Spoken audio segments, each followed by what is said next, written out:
like to point out, Your Honors, that Congress itself, the Senate and the House of Representatives, enacted laws that specifically specifically prohibit the disclosure of these information that the prosecution is asking for now. Let us go through them one by one. Let's start with RA 9160 as amended by RA 11521, which is the Anti-Money Laundering Act.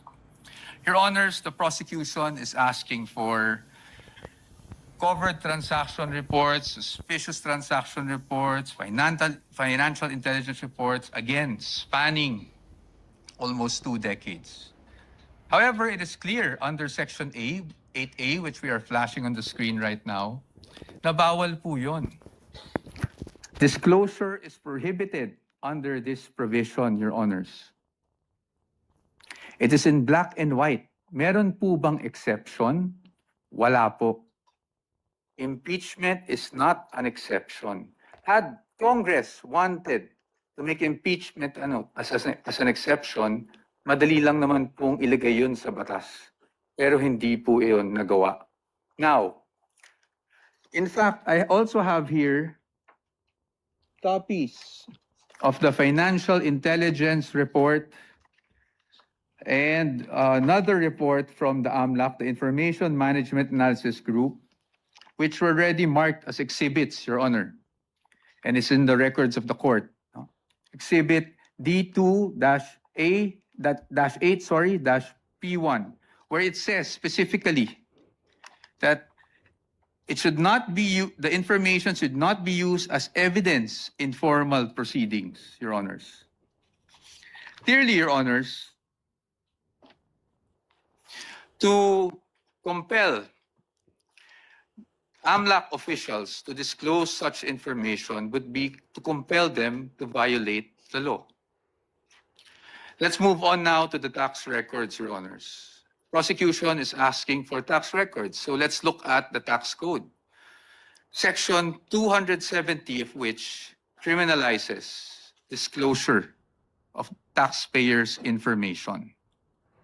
Meron po bang exception sa batas na ito? Meron po, but it is limited.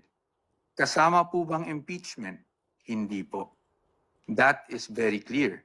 Again, Congress wanted to put an exception for impeachment. They could have easily done so, but they did not.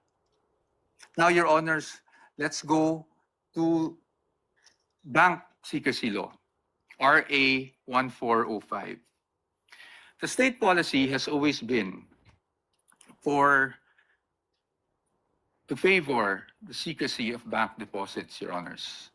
Dito, while we recognize that impeachment is in fact an exception, Your Honors, we submit that this exception is not automatic.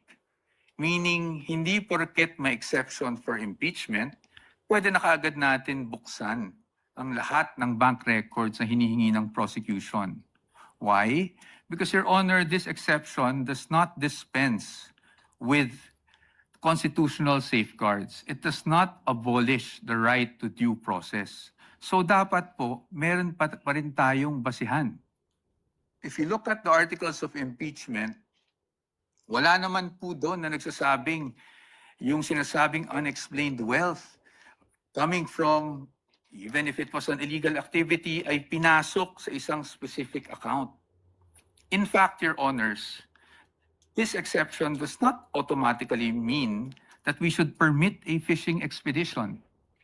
Yun nga pong mga bank account numbers na nakaspecify sa request for the issuance of a subpoena, ang aming posisyon po dyan, yan po ay nakalap doon sa illegal disclosure, with all due respect, na ginawa ng AMLAC before the Committee on Justice. And then, Your Honors, they're also asking for the bank records of the spouse. Your Honor, the spouse is not an impeachable officer. And therefore, the spouse is not covered by this exception. Again, Your Honors, we should not allow this. In closing, Your Honors, the prosecution has repeatedly invoked accountability. Your Honors, we agree with them. no one is above the law. But in the same manner, no one must fall below or be outside the protection of the law. Impeachment is indeed a powerful constitutional tool. But Your Honors, impeachment is not a magic word or a magic wand that one can just wave to transform an illegal act into a legal act, to transform unlawful access to lawful access. That is not what the Constitution contemplates. That is not what the laws enacted by Congress contemplate. And that is not something that the Honorable Impeachment Court should allow. We submit, Your Honors. Thank you very much.